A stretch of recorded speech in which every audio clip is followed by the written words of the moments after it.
लक्ष्य हमारा हर किसान की आमदनी दुगनी, लक्ष्य हमारा हर किसान की आमदनी दुगनी। ऐसी नई नई तरकीबें अब हमको है चुननी। प्रधानमंत्री किसान मान धन योजना। मिलेगा पेंशन का सहारा, कृषक ना होगा बेसहारा। जुड़ेगा खुशियों से नाता, कटेगा सुख से बुढ़ापा। सुरक्षित होगा अन्नदाता, सुरक्षित होगा अन्नदाता। प्रधानमंत्री किसान मान धन योजना से लघु सीमांत किसानों का भविष्य होगा सुरक्षित। और 60 वर्ष की आयु से 3,000 रूपए मासिक पेंशन होगी सुनिश्चित। 55 रूपए से 200 रूपए की मासिक किश्त देकर प्रवेश कर सकते हैं 18 से 40 वर्ष तक के किसान। इस अंशदायक योजना में सरकार देगी बराबर का योगदान। सभी किसान भाई बहन इस योजना के लाभ के लिए जन सेवा केंद्र में जाएं। और अपना निशुल्क नामांकन कराएं। प्रधानमंत्री किसान मान धन योजना, अन्नदाता के परिश्रम को संबल, पेंशन से सुरक्षित उनका कर। कृषि एवं किसान कल्याण मंत्रालय, भारत सरकार द्वारा जनहित में जारी।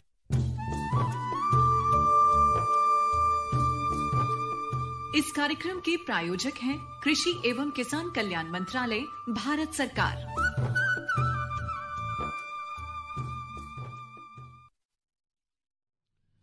100.1 मेगाहर्ट्ज पर आप सुन रहे हैं एफएम गोल्ड के प्रसारण। दोपहरकालीन सभा है ये, और ये समय है आपके पसंदीदा कार्यक्रम किसान की बात का। साथियों, किसान की बात जो कि एक ऐसा कार्यक्रम है जिसमें हम बात करते हैं कृषि से संबंधित सभी मुद्दों पर।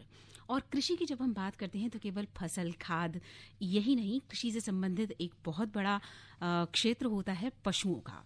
क्योंकि अगर पशु नहीं हो तो शायद मुझे लगता है कि कृषि, आज से अगर कुछ समय पहले की बात की जाए तो कृषि करना लगभग असंभव था। और इसी के बारे में विस्तृत जानकारी देने के लिए आज हमारे साथ स्टूडियो में हमारे मेहमान मौजूद हैं। मेहमान का परिचय आपसे करवाऊं इससे पहले मैं बता दूं कि आज का हमारा टॉपिक है सर्दियों में पशुधन की देखभाल। और स्टूडियो में इस समय आपके साथ हूं मैं ज्योत्सना, और मेरे साथ हैं मेरे साथी अशोक। नमस्कार अशोक। जी नमस्कार, बहुत बहुत स्वागत है हम दोनों की तरफ से, हमारी पूरी टीम की तरफ से, हमारे सभी श्रोताओं का। आज हम बात कर रहे हैं सर्दियों में पशुधन की देखभाल, और इसके बारे में विस्तृत जानकारी देने के लिए हमारे साथ स्टूडियो में मौजूद हैं हमारे विषय विशेषज्ञ डॉक्टर रामनिवास शर्मा, जो कि पूर्व अध्यक्ष हैं कृषि विज्ञान केंद्र गुड़गांव से। नमस्कार सर, बहुत बहुत स्वागत है आपका कार्यक्रम में। नमस्कार जी, नमस्कार। फोन इन कार्यक्रम है ये, और हमारी फोन लाइंस खुली हुई हैं। हमारे फोन नंबर्स हैं जी, हमारे फ़ोन नंबर्स हैं 01123421089 और 01123421608। और फ़ोन लाइन पे हमारे साथ हमारी सहयोगी ऋतु मौजूद है इस वक्त, जो हमें फ़ोन ट्रांसफ़र करके देंगी और हम अपने कॉलर्स से बातचीत करेंगे। हमारे विशेषज्ञ डॉक्टर आर.एन. शर्मा जी उनसे बात करेंगे, उनकी समस्या का निदान करेंगे। जी डॉक्टर साहब, एक बार फिर से स्वागत है आपका कार्यक्रम में। जी डॉक्टर साहब, जब हम बात करते हैं पशुधन की, तो सबसे बड़ा जो प्रश्न आता है पशुओं की, जब हम बात करते हैं खासतौर से इन दिनों जब जैसे सर्दियों का मौसम चल रहा है, संपूर्ण उत्तर भारत में कड़ाके की ठंड पड़ रही है, तो ऐसे में हम सबसे बड़ा प्रश्न उठता है उनके आवास का। कि किस तरह का आवास होना चाहिए कि पशुओं को सर्दियों का जो मौसम है ये हानिकारक उनके लिए साबित ना हो। बिल्कुल। देखिए, जिस तरह से हम मनुष्य अपना पूरा इस भयंकर सर्दी में अपना ध्यान रखते हैं, तो ज़रूरी है कि हमारे किसान भाई भी अपने पशुओं का उसी तरह से ध्यान दें, क्योंकि पशु हमारे किसान का एक बिल्कुल एक साथी है, उसके साथ ही में वो रहता है। और हमारे किसान के लिए दूध, दही वगैरह सब जो भी पदार्थ हैं उससे हमें मिलते हैं, तो उनका ध्यान भी बहुत ज़रूरी है। तो ये देखें, जहाँ हमारा पशु बंधा है उसका जो आवास है वो इस तरह होना चाहिए कि उसमें ठंडी हवा नहीं प्रवेश करे, क्योंकि आजकल ये देखा गया है कि ये सर्दी के दिनों में जो तापक्रम है वो तो कम होता ही है। कई बार बड़ी पश्चिमी जो हवा आती है, बहुत ठंडी हवा, पशु के शरीर पर नहीं लगनी चाहिए।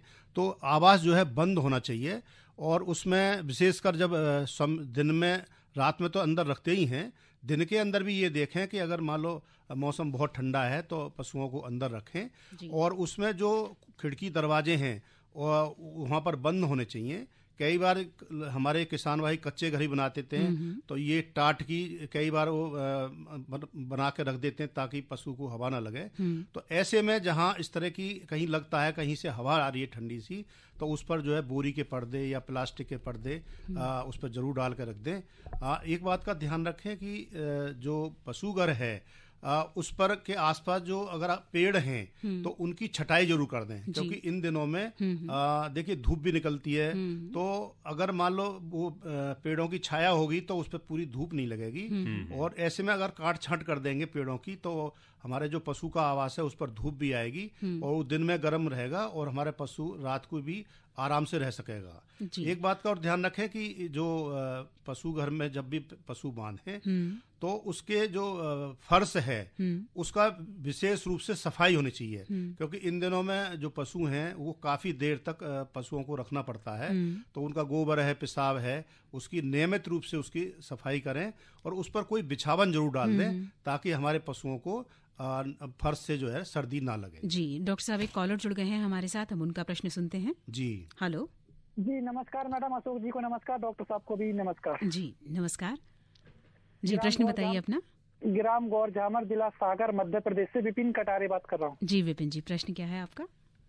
डॉक्टर साहब से मैं जानना चाह रहा था मैडम कि पशुओं के लिए सर्दियों के मौसम में खास तौर पर भूसा चारे में कैसा क्या नियंत्रण रखना चाहिए आमतौर के हिसाब से, क्योंकि दूध में कमी ना आ सके। जी डॉक्टर साहब, इनका प्रश्न है कि भूसा वगैरह जो खिलाया जाता है, चारा खिलाया जाता है सर्दियों के मौसम में, उसमें क्या हमें देखभाल करनी चाहिए, क्या परिवर्तन करना चाहिए? देखिए पशुओं के लिए 3 प्रकार का भोजन उपलब्ध कराया जाता है। एक तो सूखा चारा होता है, एक हरा चारा और एक दाना। तो इन दिनों के अंदर जो हमारे किसान भाई हैं वो सूखे चारे में देखिए एक तो भूसा ले सकते हैं, गेहूं का भूसा ले सकते हैं, और आजकल ज्वार है या बाजरे की है वो कड़वी भी आजकल किसान हमारे भाई खिला सकते हैं। तो सूखे चारे में तो ये हो गया। हालांकि सूखे चारे से हमारे पशु को बहुत ज्यादा कोई तत्व नहीं मिलते, परंतु वो उनके पेट भरने के काम बहुत जरूरी होता है। जी, जी, जी। और एक जो वयस्क पशु है वो लगभग 8 से 10 किलो भूसा उसको जरूरत पड़ती है। तो ऐसे में जो जाड़ा पड़ रहा है इसमें पशु का पेट भरना बहुत जरूरी है, पेट खाली नहीं रहना चाहिए। इसके साथ साथ आजकल जैसे हरा चारा है, तो जो बरसीम है, रिजका है, जई है, इसका आजकल हरा चारा काफ़ी हमारे किसान भाइयों के पास होता है। तो हमारे एक पशु कम से कम 20 से 30 किलो हरा चारा अगर मिल जाए तो उससे हमारे पशु को वो अच्छा भी लगता है, उससे बहुत सारे विटामिन्स हैं, मिनरल्स हैं, वो सब मिलते रहते हैं और पशु बड़े चाव से चारे दाने को खाता है। इसके साथ साथ मैं इनको बताना चाहूँगा कि वो दाना भी जरूर दें। इन दिनों में देखिए जो दाना है वो संतुलित होना चाहिए जी। और उसमें जैसे अनाज है, खल है, चोकर है, खनिज मिश्रण है, नमक है, ये सब चीजें एक उचित मात्रा में होना चाहिए। और मैं अगर सलाह दूंगा कि अगर वो अपना घर पे दाना बनाना चाहें तो उसमें अनाज जो है वो 40 से 50% तक ले सकते हैं जी। और अनाज में भी देखिए आजकल गेहूं या बाजरा, हमारे किसान भाइयों के पास में बाजरा होता है और इन दिनों में बाजरा काफी कहते हैं उसकी गर्म तासीर होती है, तो बाजरा रखें। उसी तरह से खल है, खल में जो है 2-3 तरह की खल ले सकते हैं, लेकिन सबसे बढ़िया मूंगफली की खल होती है। तो सरसों की भी ले सकते हैं, तिल की ले सकते हैं, बिनौले की ले सकते हैं। तो वो लगभग 30 से 35% जो है वो खल उसमें होना जरूरी है। और 20% उसमें चोकर जरूर डालें। चोकर जो है गेहूं का जो छिलका होता है उसको बोलते हैं, या जैसे चने का छिलका है, या कई बार जो है छिलका होता है, और कई बार चने की चूरी होती है उसको भी डाल लें, तो उससे भी पशु को रहता है। इसके हिसाब से फिर 2% जो है ना उसमें खनिज मिश्रण बहुत जरूरी है। तो इन दिनों में हमारे जो पशु हैं उसमें जो सर्दी है उसके बचाव से बहुत सारे तत्व जो है उसमें बहुत, विशेषकर कैल्शियम, फास्फोरस, इनकी बहुत ज्यादा जरूरत पड़ती है। तो इस खनिज मिश्रण के अंदर वो उपलब्ध होते हैं। तो 50 ग्राम प्रतिदिन लें या 2% नमक जो आहार है उसमें मिलाएं जी। और 1% उसमें नमक जरूर होना चाहिए जी। देखिए अगर नमक नहीं मिलाएंगे तो हमारा कई बार पशु जमीन चाटता है या जो है दीवार चाटने लगेगा या कागज खाएगा, वो इस तरह की समस्या उसमें होने लगती है। तो इस तरह का अगर आहार देंगे तो निश्चित रूप से हमारा पशु न केवल स्वस्थ भी रहेगा बल्कि इस सर्दी के मौसम में अच्छा दूध भी देगा जी। डॉक्टर साहब एक और कॉलर है हमारे साथ, हम उनकी बात भी सुन लेते हैं। हेलो।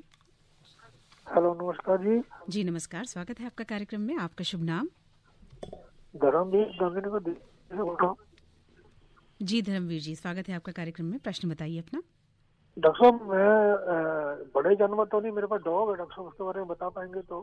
कि जर्मन शेफर्ड है, जर्मन शेफर्ड क्या करता है जब सैर कराने जाते हैं तो डॉक्टर साहब गोबर को मुंह मारता है, तो ऐसा क्यों करता है? इसका हमने ट्रीटमेंट पूरा कर रखा है, दवाइयाँ इंजेक्शन सारे दे रखे हैं, जी जी जी, खाना भी भरपूर खा लेता है। और दूसरा सवाल ये है कि हम छोटे बच्चे क्या डॉग के और अभी अपने ला सकते हैं कि नहीं ला सकते?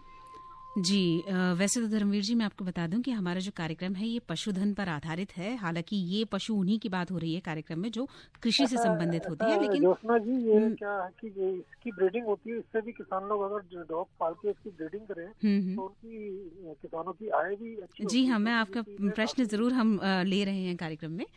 इनका पूछना है कि इनके पास जर्मन शेफर्ड है और वो इन दिनों सर्दियों के दिनों में गोबर को चाटता है, तो इसका क्या कारण हो सकता है? ये कह रहे हैं कि इन्होंने जितने भी इंजेक्शंस वगैरह लगाने होते हैं सब ट्रीटमेंट्स हो चुके हैं, उसके बावजूद भी वो ऐसा अक्सर करता है। और ब्रीडिंग के लिहाज से ये मौसम कैसा है, क्या करना चाहिए? देखिए, अगर वो कोई भी पशु हो, अब जैसे इन्होंने बात किया डॉग की, जी जी, तो और वो इस तरह की चीज खा रहा है जो उसके भोजन में नहीं आती, तो इसके लिए सबसे पहले मैं रिकमेंड करूंगा कि वो उसकी डीवर्मिंग करवाएं।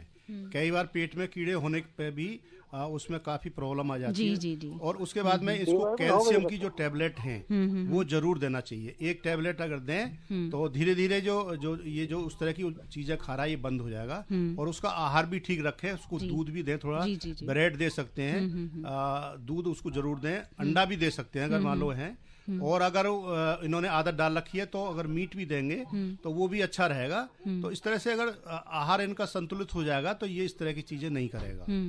ब्रीडिंग की बात है, ब्रीडिंग देखिए डॉग के अंदर साल में 2 बार होती है, तो वो जब ब्रीडिंग का सीजन होगा वो खुद ही उसमें जो बिच है उसमें वो लक्षण आने लगते हैं और उसी समय उसको फिर ब्रीडिंग कराना चाहिए। जी, प्रश्न पूछने के लिए बहुत बहुत धन्यवाद आपका। जी, जैसे कि जो इंसानों के अंदर भी ऐसी बातें होती, जब सर्दी लगती है तो हम तो बोल देते हैं, बता देते हैं। हाँ। लेकिन पशुओं में भी छोटे पशु जो होते हैं, हालांकि बट ऐसे वो बेजुबान जानवर हैं, जी, उनको थोड़ी दिक्कत आती है कि वो किससे कहें क्या कहें, तो समझ भी जाते हैं वो उसके जो मालिक हैं, उसके जो माता पिता हैं जो बच्चे के, वो समझ जाते हैं कि मेरा बच्चा कष्ट में है, मुसीबत में है, एक अटैचमेंट जुड़ा होता है ऐसा। बिल्कुल बिल्कुल। तो छोटे बच्चों को जब ऐसी कुछ सर्दियों का दंश झेलना पड़ता है तो फिर उनके लिए क्या कुछ उपाय हो सकते हैं? हाँ देखिए, बहुत अच्छा सवाल है। एक हमारे कहावत है कि जो सर्दी का जो मौसम है, क्योंकि बीमारियां दस्तक देकर नहीं आती, चाहे वो इंसान या जानवर हो। बिल्कुल बिल्कुल। तो ये कहावत मैं बता रहा हूँ, गाँव के अंदर हमारे कहावत होती है कि भाई कटरा और बुढ़रा, मतलब इन दोनों की विशेष देखभाल करनी चाहिए। हमारे जो बुजुर्ग हैं उनकी और कटरे की, जो छोटा बच्चा है पशुओं का, उनको विशेष देखभाल होती है क्योंकि ये सर्दी उनको ज्यादा सताती है। तो जो छोटे बच्चे हैं इस मौसम में मैं कहूँगा कि उनका विशेष ध्यान रखें। पहले तो उनको पूरी मात्रा में दूध पिलाना चाहिए ताकि उनका पेट भरा रहे। और कई बार हमारे किसान उसको दूध कम देते हैं तो वो मिट्टी चाटने लगता है या कुछ कागज खाएगा, एक दूसरे का पेशाब। बाहर का दूध देते हैं? नहीं, माँ का दूध अपना। हाँ, जब भी दूध निकाले तो बच्चे को लगभग 1 से 1.5 किलो दूध उसको जरूर देना चाहिए। देखिए, जो बच्चा है जब पैदा होता है उसके 1 महीने तक तो वो केवल दूध पे ही रह सकता है और वो दूसरा हरा चारा या दाना पचा नहीं सकता। धीरे धीरे ही फिर वो उसको हम पत्ती जैसे देते हैं। उसके बाद में भी 4 महीने के बाद में वो आप दूध से उसको वंचित कर सकते हैं, तो उसका पूरा दूध दें। दूसरा, जो सर्दी आजकल इतनी भयंकर पड़ रही है, कहीं ऐसी जगह में ना बांधें कि भाई वहां पर ठंडी हवा लग रही हो और वो कांपता रहे, तो उसके ऐसी मतलब धूप में रखें या कहीं जहां दीवार हो उसके सहारे बांधें और उसके शरीर पर एक बोरी का बना के जरूर डालें या कंबल है पुराना वो जरूर डाल कर रखें। और देखिए, जैसे मैंने बताया कि अगर मान लो दूध नहीं देंगे तो मिट्टी खाएगा तो कई बार इनके पेट में कीड़े उभर जाते हैं, तो उसमें एल्बेंडाजोल या पिपराजीन दवा, ये हमारे जो नजदीक के पशु चिकित्सालय हैं वहाँ पर ये उपलब्ध होती है, तो वहाँ से लाकर इनको हर महीने ये दवाई देनी चाहिए। और एक और मैं बताऊंगा कि इन दिनों में देखिए, जैसे जो फर्श है इससे इनमें को बहुत ज्यादा सर्दी लगती है, जमीन बनी हुई जमीन पर। तो ऐसे में इनके जहाँ ये बैठे, इनके जो फर्श है उसके ऊपर देखिए, या तो जैसे बाजरे का बूला होता है या गन्ने की खोई होती है या पुराना भूसा है, अगर ये कुछ भी ना मिले तो कम से कम एक बोरी बड़ी सी लेके उसको ही बिछा देना चाहिए ताकि उसको बच्चे को नीचे फर्श से सर्दी ना लगे। डॉक्टर साहब, एक कॉलर है हमारे साथ, हम उनकी बात सुनते हैं। हेलो जी, नमस्कार, स्वागत है आपका कार्यक्रम में। अपने नाम के साथ अपना प्रश्न बताइए। हाँ जी, मैं ग्राम लक्ष्मणपुरा जिला टीकमगढ़ से बात कर रहा हूँ। मैं यहाँ दिल्ली में रहता हूँ, लोधी रोड में जी। मेरा एक प्रश्न था डॉक्टर साहब से, जो ये छोटे छोटे गाय के या बछड़े होते हैं, खास तौर से इनका सर्दियों में किस तरह से अपन को ध्यान रखना चाहिए ताकि इनको सर्दी ना लगे, खान पान में कैसे ध्यान रखना चाहिए अपन को? जी, इसी विषय पर हम कार्यक्रम में बात कर रहे हैं, कब बात कर भी चुके हैं। डॉक्टर साहब, एक बार फिर से पूछना चाहते हैं कि इस मौसम में जो छोटे गाय के या भैंस के बछड़े होते हैं, उनकी देखभाल किस तरह की जाए कि वो सर्दी से उन्हें बचाया जा सके? हाँ, मैंने जैसे बताया उसको एक तो जो है ना, जहाँ भी ठंडी हवा चल रही हो उससे बचा के रखें, धूप में बांधें, दीवार के साथ रखें, शरीर के ऊपर कपड़ा जरूर डालें, उसको पूरा दूध उसको पिलाएं, और हर महीने एल्बेंडाजोल या पिपराजिन की जो दवा है पेट के कीड़ों की उसको जरूर दें। थोड़ा गुड़ भी दे सकते हैं उसको, जैसे कहते हैं भाई एक डली गुड़ की दे दी तो उससे भी हमारा जो कटिया कट रहा है उसको काफी एनर्जी मिलती है। डॉक्टर साहब, गुड़ की मात्रा अगर कहें तो 50 ग्राम 100 ग्राम 50 ग्राम जी, 50 ग्राम के साथ बहुत है। और बड़े पशु को कम से कम आजकल आधा किलो जो है दूध जो है वो दूध देना, गुड़ अगर देंगे आधा किलो तो उससे भी हमारा जो बड़ा पशु है वो ये सर्दी के प्रकोप से बचा रहेगा। जी डॉक्टर साहब, ये तो बात थी हमारे कॉलर की। और जैसे कि आप पहले प्रश्न का जवाब दे रहे थे कि दीवार के सहारे पशु बांधना चाहिए और उनके नीचे बाजरे की खल या गन्ने की जो वेस्टेज होती है इस तरह की कुछ चीज़ बिछा देनी चाहिए। मान लीजिए कि हम शहर में कहीं रह रहे हैं और ये सब चीज़ें हमें नहीं अवेलेबल हैं, तो जैसा कि आपने बताया कि कोई पुरानी बोरी या पुराना कंबल इस तरह का भी कुछ डाला जा सकता है, लेकिन वो अत्यंत आवश्यक होता है। क्या बड़े पशुओं के लिए भी ऐसी कोई सावधानी रखने की आवश्यकता होती है? बिल्कुल बिल्कुल। देखिए जी, वो छोटा बच्चा तो चूंकि उसमें रेजिस्टेंस पावर कम होती है, बट बड़े पशुओं में वो सहन करने की क्षमता होती है। तो देखिए, अगर कहीं इस तरह की चीजें नहीं मिलती तो आजकल रबर मैट मिलते हैं जी। तो रबर मैट काफी बड़े साइज के मिलते हैं। तो इन दिनों में अगर रबर मैट को रखेंगे तो उनसे भी जी उससे भी जो है ना जो हमारा पशु है उसको नुकसान नहीं, हाँ, वो सर्दी नहीं लगेगी। जी नीचे से सर्दी नहीं लगेगी। एक प्रश्न मेरे मन में और आ रहा है, लेकिन उससे पहले हमारे साथ कॉलर जुड़ गए हैं, हम उनकी बात सुन लेते हैं। हेलो जी। हेलो, नमस्कार, स्वागत है आपका। नमस्कार जी। जी, नाम बताइए। मेरा नाम मोहम्मद मुनीस अंसारी, महिनाम बेनीपुर दरभंगा बिहार से बोल रहे हैं। जी मुनीस जी, पूछिए सवाल। जी, हम ये जानना चाहते हैं जो बकरी के मुंह में जख्म हो गया है वो ऐसा क्यों होता है और इसका उपचार क्या है? हाँ, देखिए, जो बकरी है पहली बात तो मैं जो एक्जेंथेमा बोलते हैं इस बीमारी को, तो इसमें क्या मुंह के ऊपर जो है ना जो छाले पड़ जाते हैं और वो मोटे मोटे छाले पड़ने के बाद में उसमें खुरंट बन जाता है।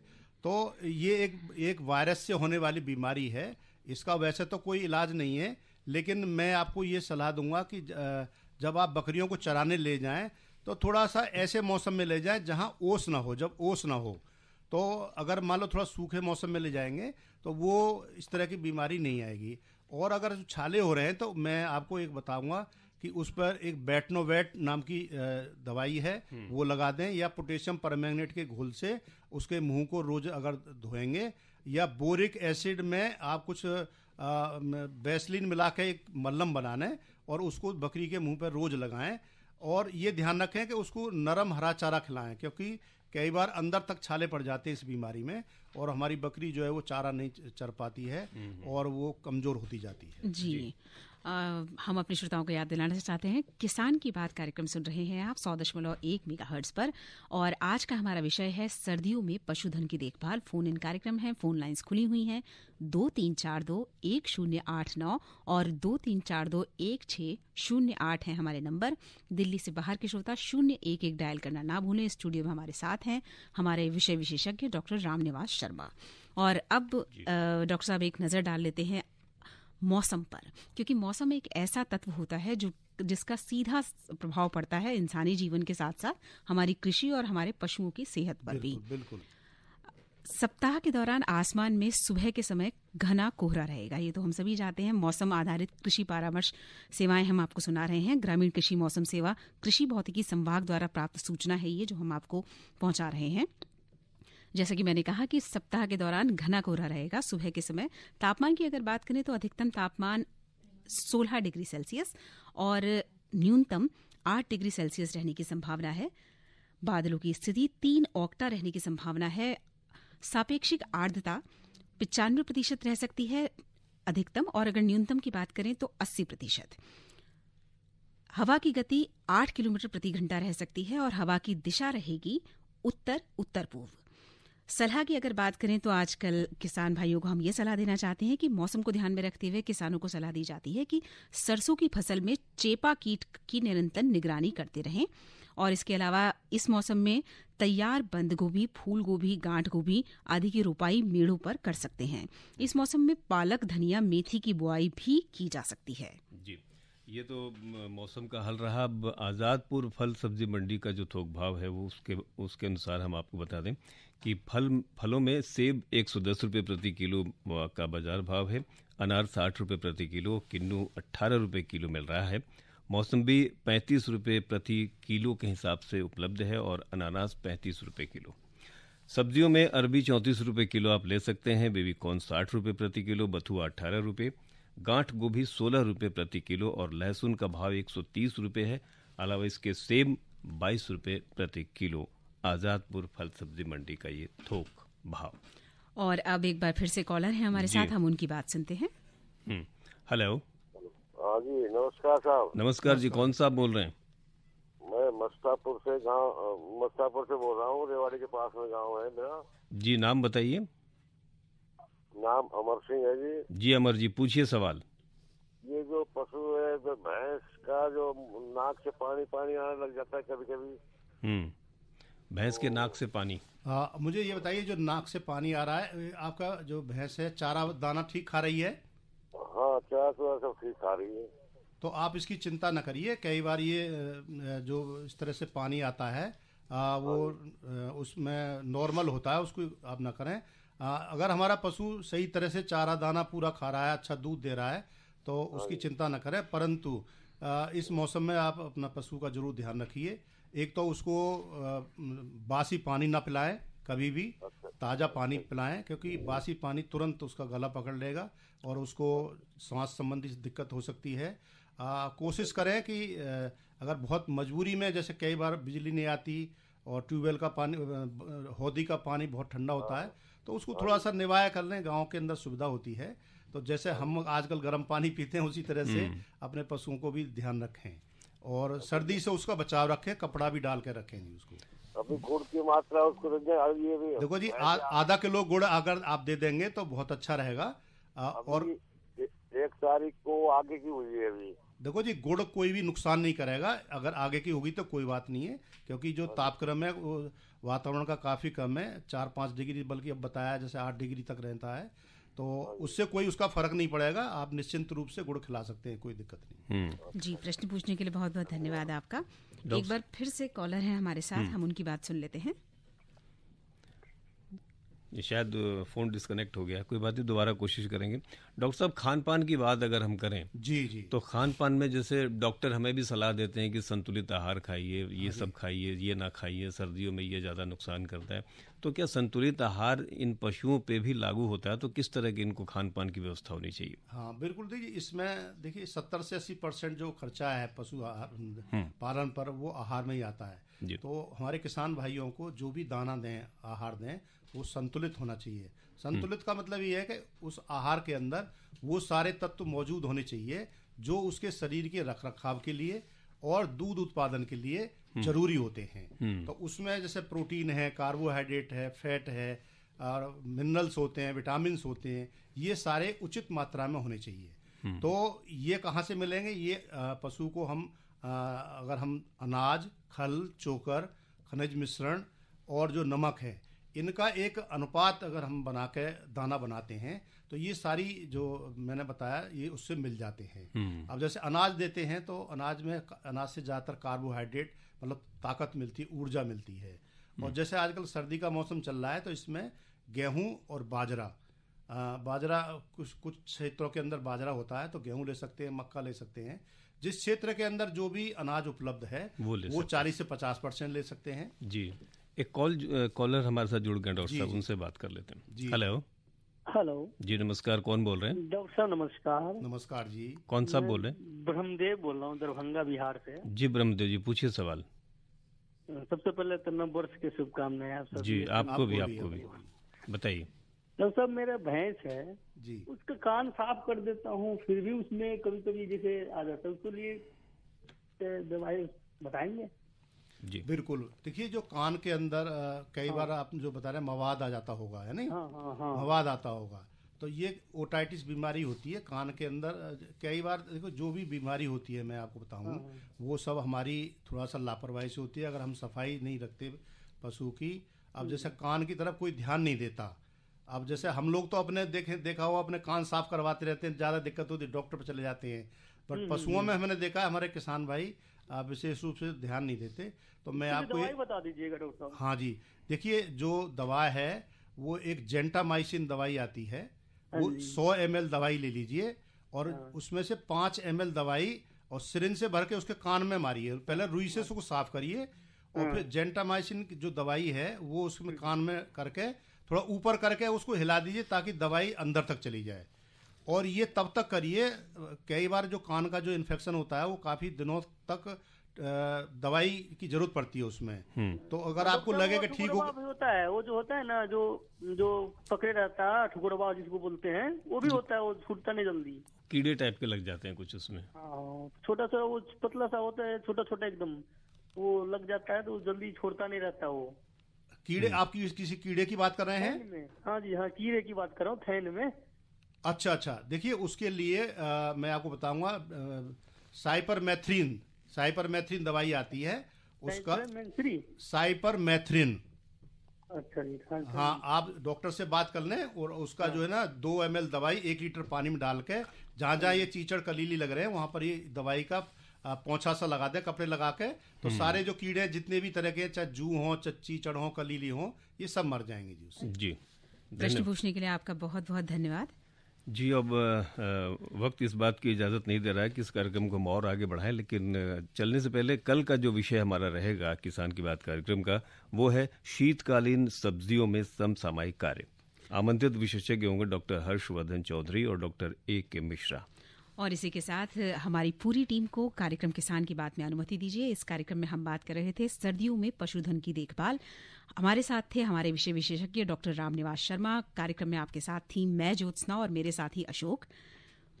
मुझे और मेरे साथी अशोक को अनुमति दीजिए। जी नमस्कार। नमस्कार।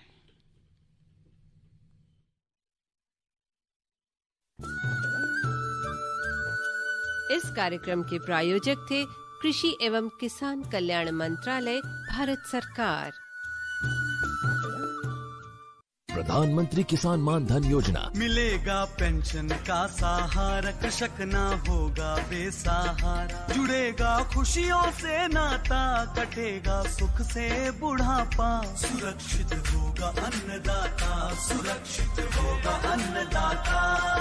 प्रधानमंत्री किसान मान धन योजना से लघु सीमांत किसानों का भविष्य होगा सुरक्षित और 60 वर्ष की आयु से 3,000 रूपए मासिक पेंशन होगी सुनिश्चित। 55 रूपए से 200 रूपए की मासिक किश्त देकर प्रवेश कर सकते हैं 18 से 40 वर्ष तक के किसान। इस अंशदायक योजना में सरकार देगी बराबर का योगदान। सभी किसान भाई बहन इस योजना के लाभ के लिए जन सेवा केंद्र में जाएं और अपना निशुल्क नामांकन कराएं। प्रधानमंत्री किसान मान धन योजना, अन्नदाता के परिश्रम को संबल, पेंशन से सुरक्षित उनका कर। कृषि एवं किसान कल्याण मंत्रालय, भारत सरकार द्वारा जनहित में जारी।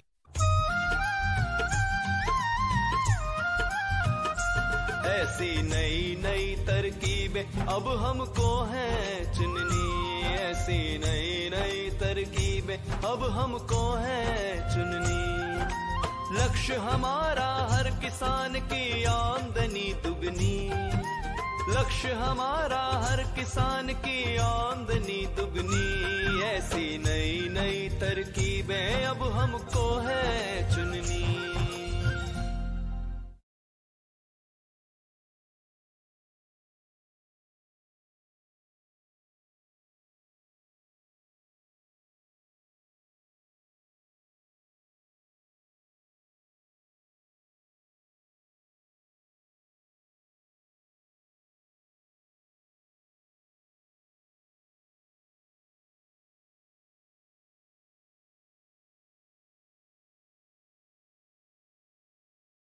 है।